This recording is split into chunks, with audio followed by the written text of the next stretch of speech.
The desert of Kepler 442b stretched endlessly in every direction, a crimson wasteland that had claimed more human colonists than the war ever had.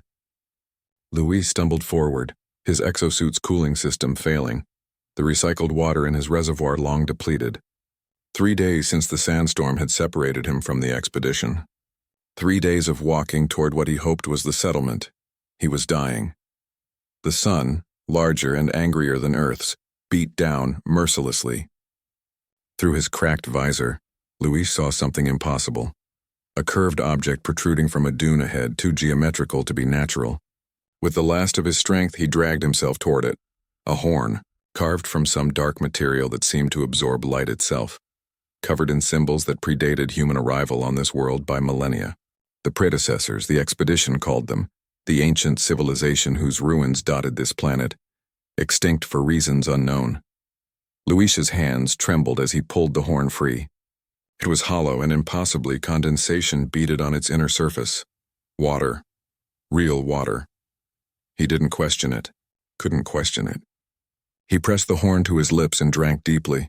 The liquid was cold, sweet, perfect. It flooded his mouth, his throat, reviving cells that had begun to shut down. Louis drank until the horn was empty, gasping, feeling life return to his limbs. Then he heard the voice. "You took my 50 years of life." The hiss came from everywhere and nowhere, a sound that bypassed his ears and manifested directly in his mind. Louis spun around, but the desert remained empty. The horn in his hands began to warm, then to burn. He dropped it, watching as symbols along its surface ignited with pale blue fire. 50 years I stored in that vessel. 50 years of extended life. And you drank it all? From the sand itself something rose. Not solid, not quite liquid, a form that suggested a body without fully committing to one. Tall, vaguely humanoid with too many joints in its limbs.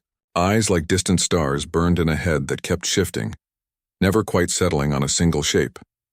"What are you?" Louis managed, his hand moving to the plasma pistol at his hip. "I am what remains," the entity hissed. "The last of those you call predecessors. I have waited in stasis for 3,000 years. My consciousness preserved, my body suspended in time. That horn contained the chronal essence I needed to revive fully. And you consumed it." Louis's mind raced.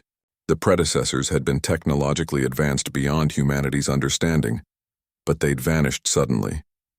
The archaeological teams had theories: plague, war, environmental collapse. None had considered that one might still be alive. "I didn't know," Louis said. "I was dying. And now I am dying instead," the being replied, its form already beginning to dissipate at the edges. 50 years. I would have had 50 years to find others of my kind, to restore what was lost, to rebuild.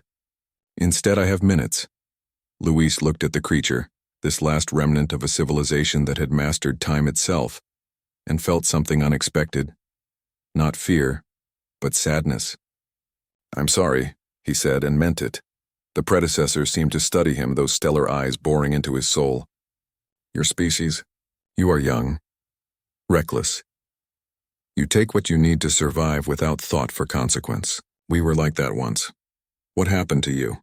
Louis asked. "Why did you all disappear?" The entity's laugh was like wind over broken glass. "We reached too far, tried to become immortal, to transcend time itself. But time is not meant to be conquered." It pushed back. "We shattered ourselves rather than face the alternative. Then why did you stay? Why preserve yourself?"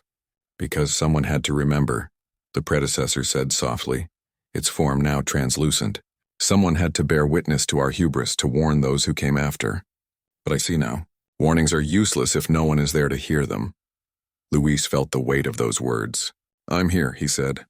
"I'm listening." The being seemed to solidify slightly, focusing its remaining energy. "Then hear this, human, you are at a threshold. Your species plays with powers you do not understand. Genetic manipulation, artificial intelligence, quantum entanglement. You rush forward, always forward, never pausing to ask if you should. Just like us." "But we're different," Louis protested. "We learn from our mistakes." "Do you? Or do you simply make them faster?" The predecessor drifted closer. "The 50 years you took from me. Perhaps it is fitting. I would have spent them in the past, trying to resurrect what was dead. But you still have a future to shape." The entity reached out with a limb that was becoming more shadow than substance. It touched Luis's chest and he felt something pour into him. Not water this time, but knowledge.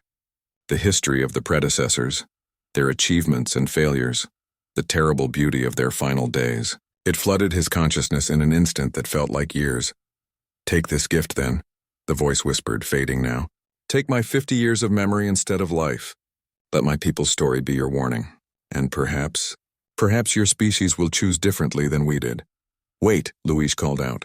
"What was your name?" "Let me remember you as more than just a voice in the desert." The last whisper of the predecessor's presence seemed to smile. "I was called Catharian. Remember that the mighty also fall. Remember that time forgives nothing. And remember that even in taking there can be giving." The being dissolved completely, leaving Luis alone in the desert once more.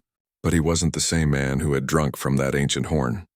In his mind he carried the weight of an entire civilization, their triumphs, their warnings, their plea to the future.